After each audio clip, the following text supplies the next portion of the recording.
Eu me chamo professora Joana Lúcia Alexandre de Freitas e vou trabalhar com vocês o FTM de Ciências. Vamos começar nessa segunda videoaula, Terra e Universo. É um dos eixos temáticos da BNCC. Nós vamos começar agora as teorias de ciências, tá? Naturais. É essa unidade que eu trabalhava por último. Só que no último semestre eu vi que foi pouco o tempo destinado a ela. Por essa razão, tá? Eu faço dela a minha primeira unidade, como uma forma de garantir que esse conteúdo vai ser trabalhado a vocês, tá? Com vocês.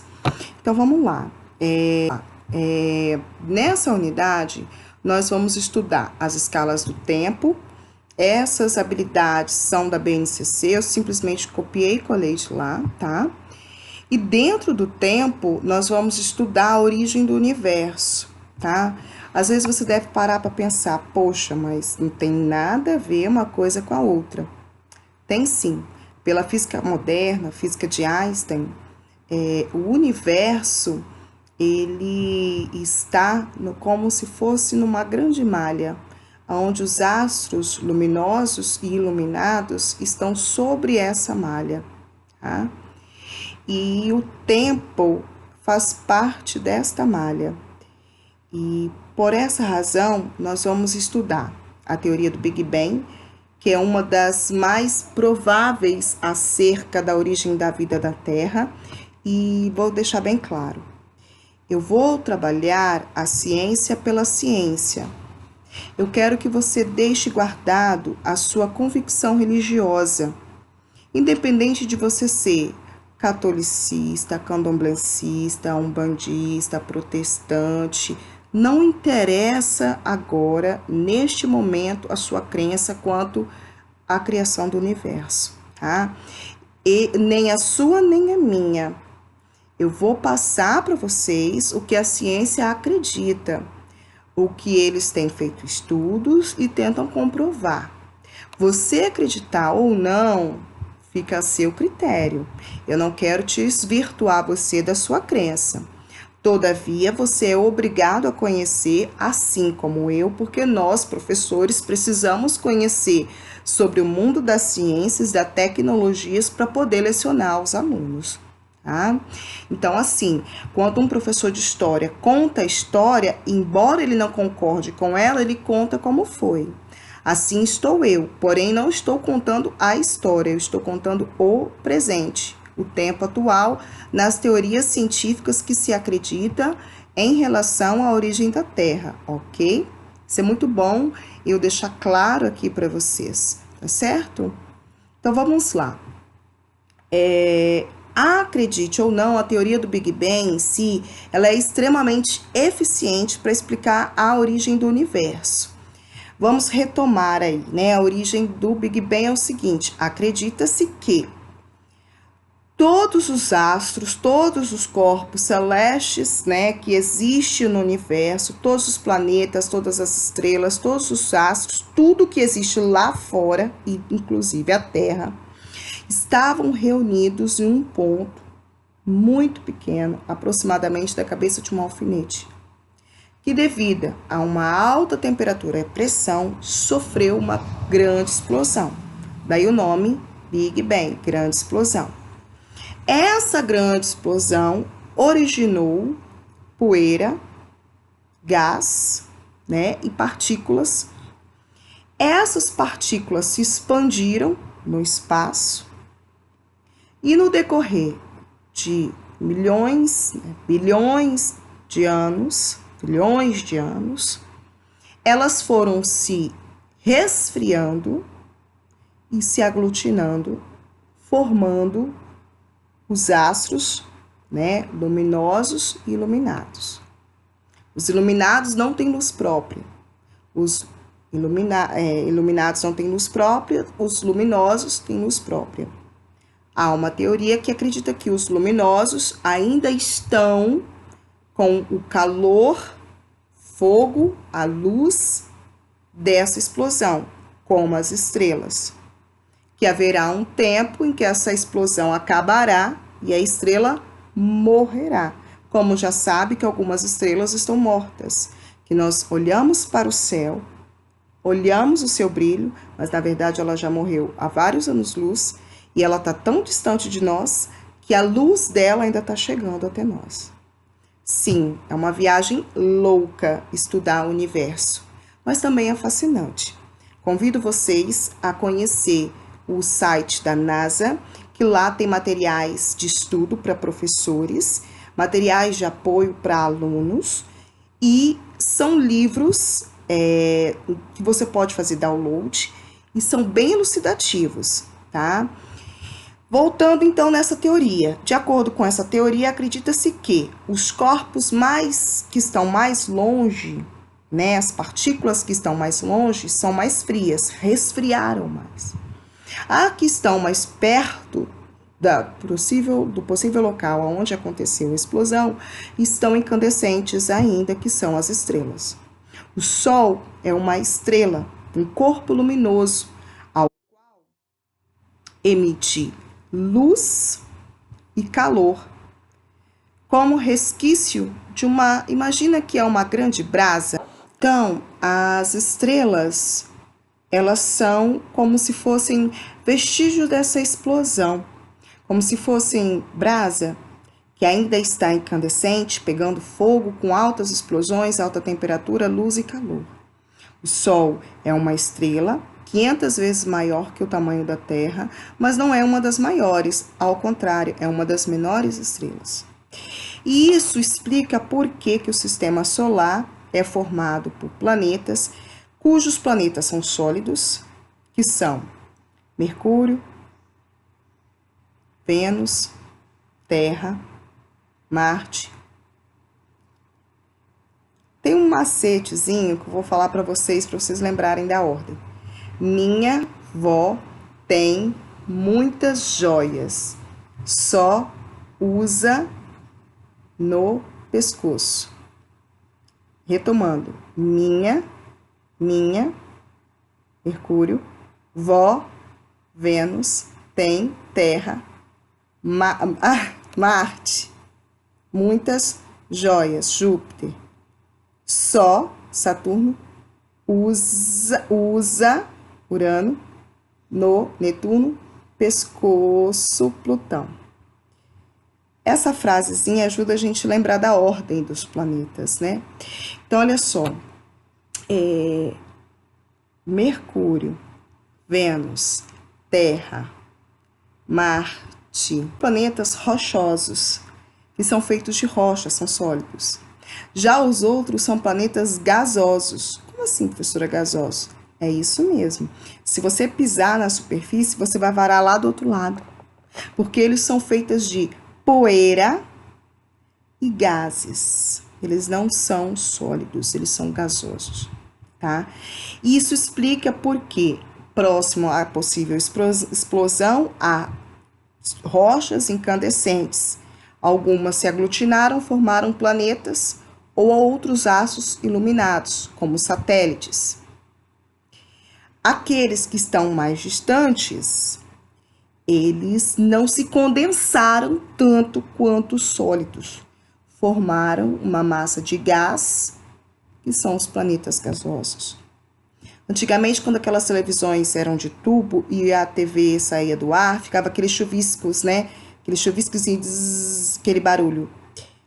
Os cientistas provaram que aqueles chuviscos e aquele barulho são o barulho do eco dessa possível explosão que ainda ecoa no universo. De fato, eles conseguem provar por várias experiências, são vários físicos, e o mais famoso de todos já não é mais vivo, e deixou, no ano de 2019, a comunidade científica assim, ó, de queixo caído, porque ele fez teorias, ele mesmo, Albert Einstein, sou fã daquele cara, ele fez teorias que na época dele não existiam os equipamentos tecnológicos necessários para se fazer e que ano passado eles descobriram que ele tinha total razão. Então ele era o cara mesmo. Ele conseguiu criar várias teorias, explicar muitas coisas sem os equipamentos que temos hoje. E os equipamentos que temos hoje só comprovam o que ele já disse. Ele é o cara. Então vamos lá.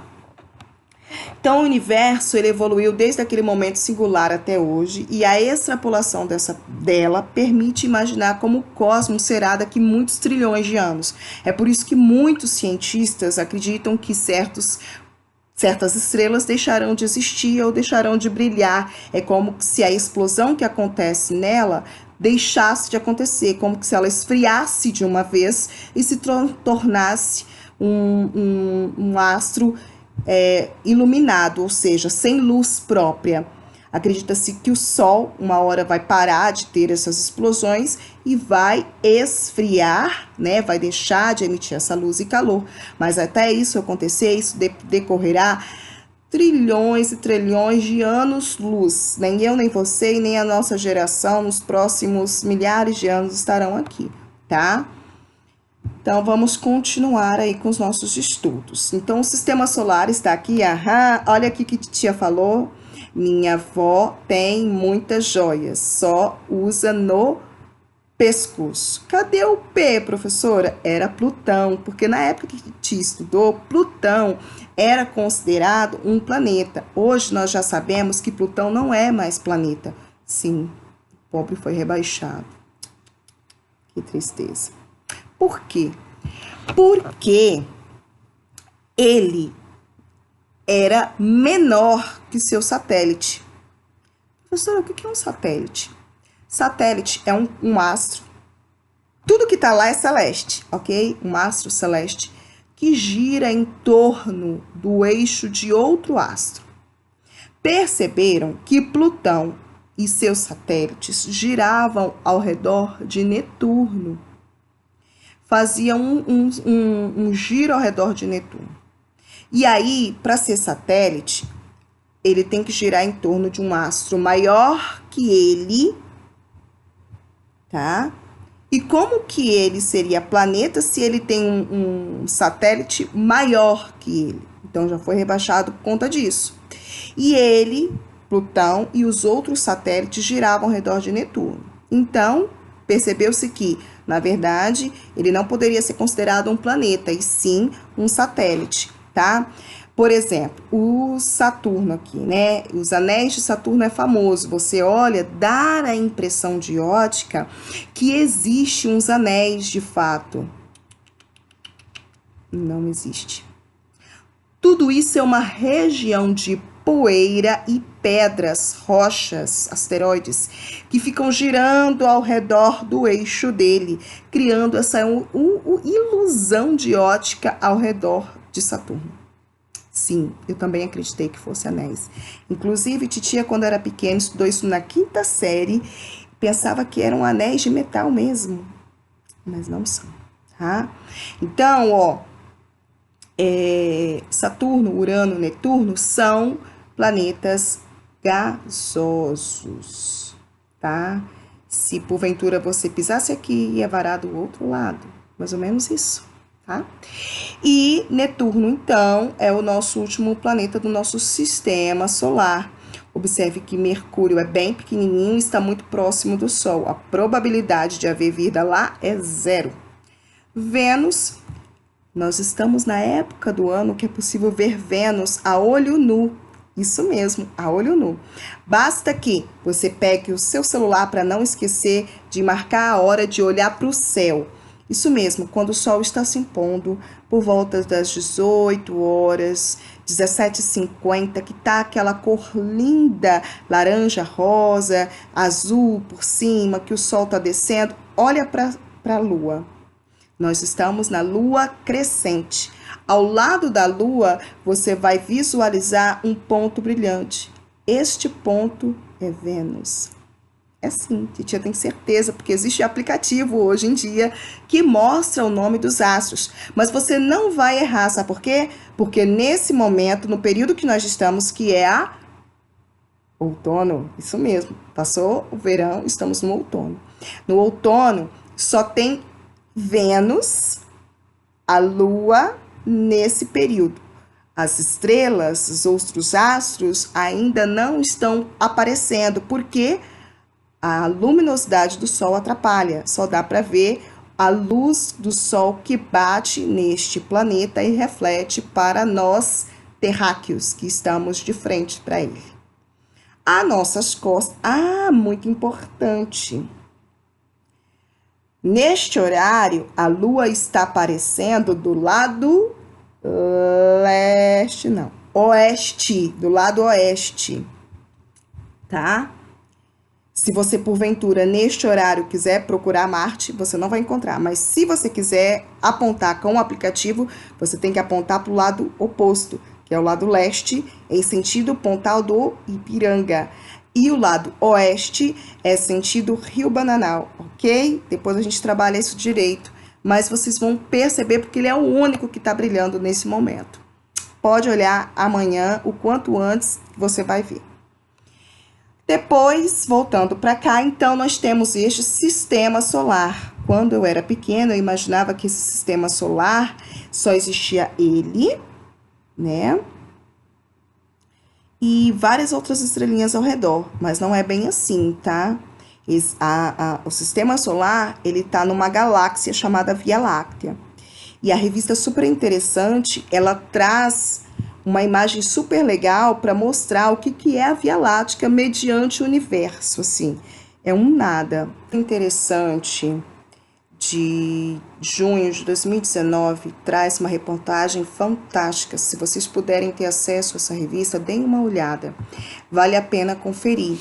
O mistério dos buracos negros. Comprovaram as ideias de Albert Einstein